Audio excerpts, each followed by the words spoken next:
do you wear your hair the way that you do? Have you ever thought about that? And for the average Black American, that is a very layered question. Picture this, right?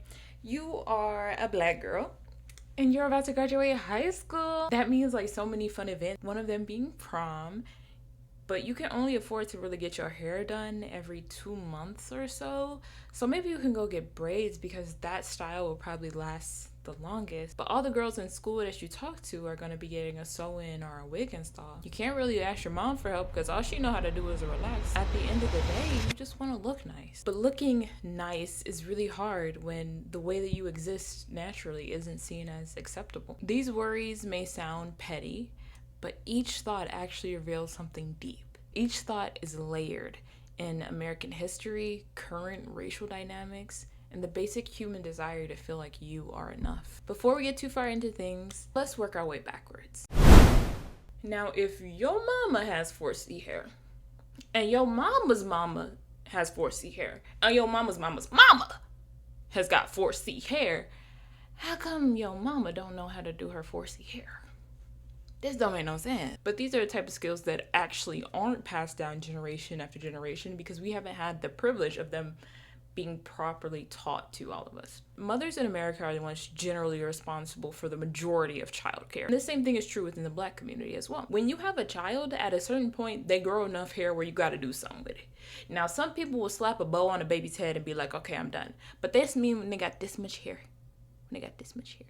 When the hair gets to be like this much, then it's like, okay, maybe I need to put a brush on there or something, right? It requires a dedicated amount of time styling it. And no kid really likes to sit still.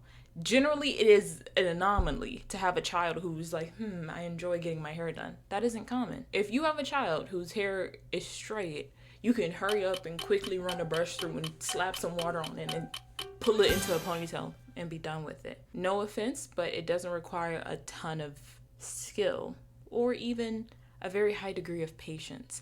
However, when you're dealing with hair that is not straight, hair that is curly, hair that is coily, you have to slow down. You have to take your time. You have to be patient or you're going to be ripping their hair out of their head. And it takes a lot less force as you're going down to compromise the hair. Why? Afro hair strands are quite literally just built different. The diameter of the strand varies throughout the entire curl.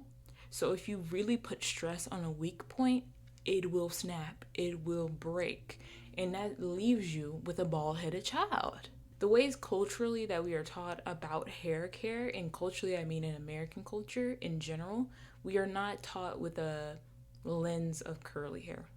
This is a very new advent that people are starting to become more educated about how to even take care of non-straight hair. So if you have a child who has Black people hair, curly hair, Afro hair, they don't want to sit still, and you don't even really know how to brush their hair for real, it's going to lead to you doing whatever you can to make that process easier and make it look like your child is not being neglected at home. Because let's be real, if your child's hair isn't done, for anybody of any background, if it looks like they're quote unquote unkempt, then they're calling CPS on you because why aren't you taking care of that baby? Like, that is how the world sees it. So in order to not be a negligent parent, a lot of families in the Black community end up turning to chemical relaxers. Me, I'm still gonna call it a perm. I know it's probably technically not called a perm, but my hair was permed, so I'm gonna say my hair was permed, okay? When you put a chemical relaxer on curly hair, it makes the hair less curly.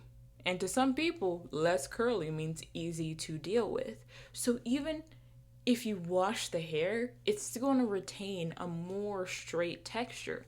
The roots are going to come in as curly as your hair naturally grows, but then at that point you can just do a touch-up. So you can have straight hair from roots to ends. These relaxers can contain really harmful ingredients and even cancer-causing ingredients. But obviously, the parents don't know that. This stuff is new information. Yes, people were accidentally giving their children like the mesothelioma of freaking asbestos, but they didn't know, right? They didn't know. All they knew is that it made taking care of their child more manageable. And I am not going to be the one who fault somebody for doing something that they think is right and best for their child, and they're just trying to be a good parent if they don't know that the relaxer has cancer-causing ingredients. I will judge you if you find out that there's cancer-causing ingredients and you still get it to that baby. I'm sorry. So aside from just practicality, there's also, even within the Black community, praise for long and straight hair. In America especially, there is a cross-cultural clash, right? America was founded by freaking Puritan British people. They were coming into this place with their Western values that clashes with what Black people, Black Americans, their ancestral roots in Africa. There are differences in what those values are, even from religion to beauty to femininity and masculinity. Holistically, there are differences in the values there. When you put the Western American values with the Black cultural values that we have carried on despite our sort of forced assimilation into America, there's some clashing going on there. What I'm describing as this clash really shows up with the way that we have a beauty standard for hair within the Black community. It has gotten slightly better over time, but even in the late 20th century, there are people in communities widespread where it is seen as more desirable to have long hair. Even though our hair is the type that grows up and out, our hair doesn't come down, down, down, down. There was still a desire to compare Black women and their hair to each other and women of other races. Long hair is seen as feminine and beautiful and graceful and elegant. All these positive things are attributed to long hair. However, the comparison between different women based on their hair length is incredibly reductive and unhelpful, but it is common, especially when we're living in a society where it isn't majority Black. We are around people of all different races in America, and that is a beautiful thing.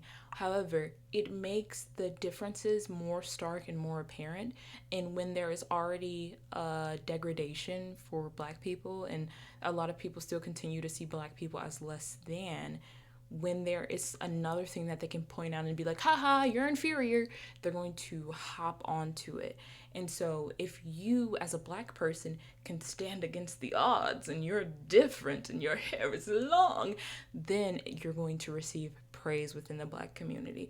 You're going to be asked what your routine is. They're going to ask you what hair oil you use and what you be eating and what pills you take. Like, it's going to be seen as this mystical thing because all Black women are supposed to aspire to it. And at the end of the day, I'm not going to fault somebody's mama who only knows how to do a relaxer, because we were robbed of the opportunity to share that and improve our knowledge over generations. If you look across the entire continent of Africa, there are women with short hair, there are women with long hair, there are women who put all these herbs in their hair, there's women who do not, there's women who do threading, blah, blah, blah, blah.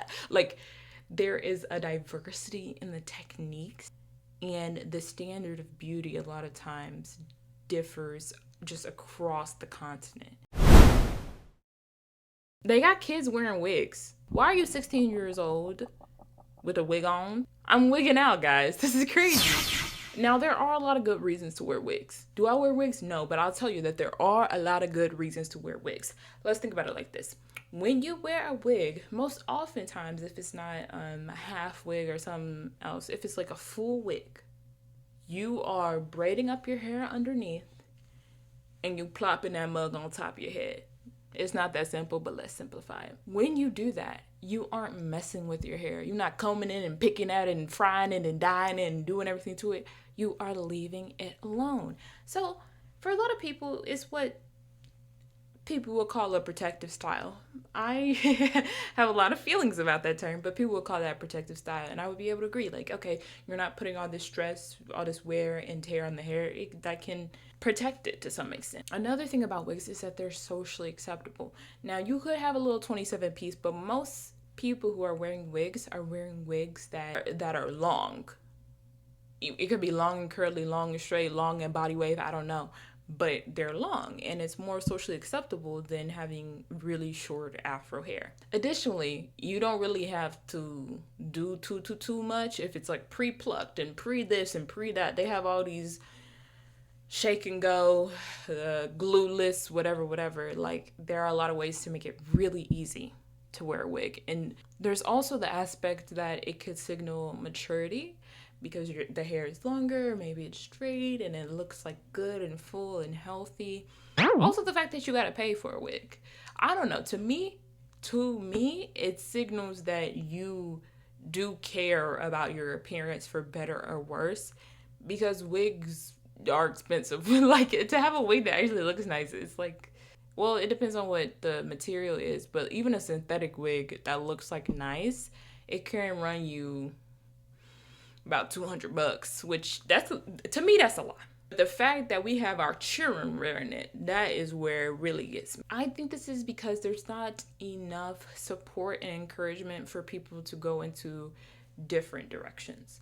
Like, wearing your natural hair, I don't think it should be a big political statement, but it is because you can literally be discriminated against for not wearing your hair straight. That's crazy to me. So even if we want to call the people who wear wigs vain and talk bad about them, you can't really blame them for trying to adhere to societal standards because they trying to make it. They trying to get it how they live. The part that hurts is that the kids are doing it. And I think when we look at what our youth are doing, it really shows us where the sickness in our society is. I think there's 19-year-olds who want BBLs. That ain't right. I don't know what it is, but it ain't right. Ways that our teenagers, our youth are showing up and the choices that they choose to make, they are the ones who are really acting on the societal programming that they have downloaded over the years. This is at a point in their adolescence where they're getting a little bit more agency, a little bit more choice. And if they are choosing to do certain things, that shows what is okay, what is acceptable in culture. Because even the people who want to be counterculture, they want to be counterculture within a subculture. Everybody is looking for community and their people during that time. So if the girls think that they're going to look good by putting a wig on, they're putting a wig on. And I think in that same vein, if the girls think they're going to look good by wearing their hair, they would wear their hair. We just need to get to a point where we as the adults are putting a better message out to the children so they can pick up on it and so on and so forth. There is a black tax. There's a black tax and there's a pink tax. There is a black pink tax. You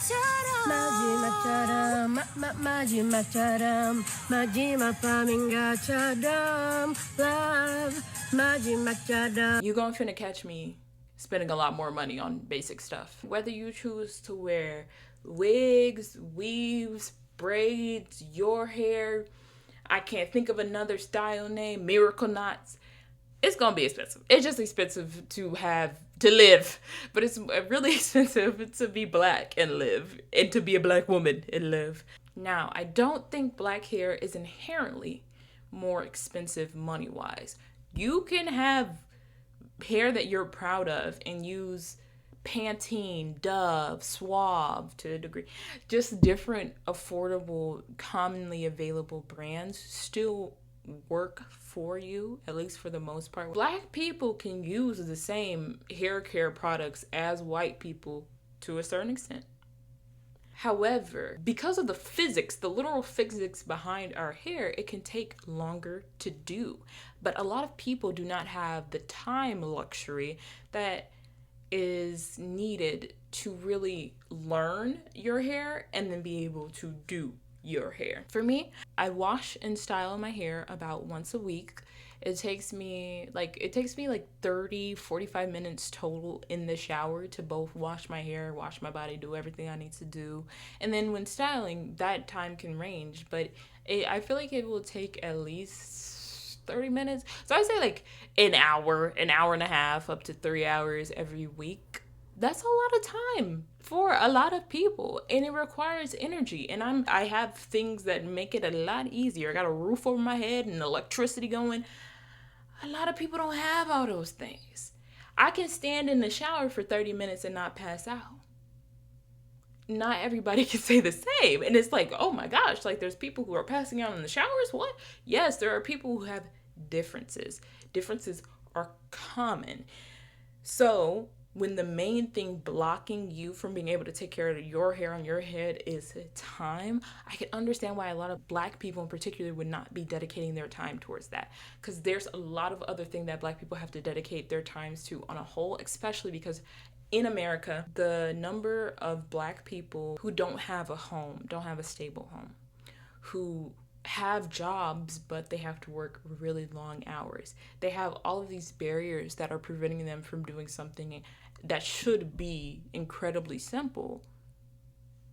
It's really difficult. So before we can even move on to telling Black people, love yourself, do better, be proud of your afro, sister. Before we can do that, I think there is a very basic need. We have to also be going to the core issue of Black people do not have time. Impoverished people do not have time. Now, is every Black person low income?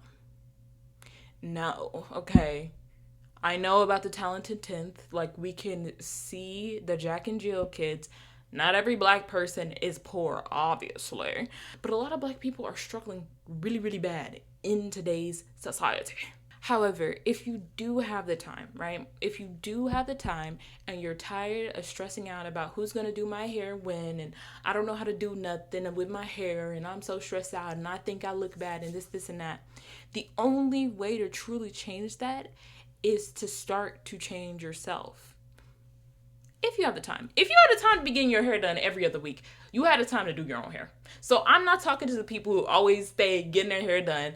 Because, okay, you about to make me mad. Shoot, I'm about to make myself mad.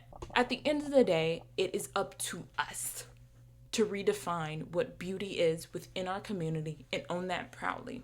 It is up to us to advocate for better circumstances for all people, including the Black community. It is up to us to make this difference, to make the world a better place. Thank you. All right, that was today's rant. LOL. Let me know what you think. This is a very contentious topic, so I hope I don't get too many hate comments. And I will see you next time. Bye.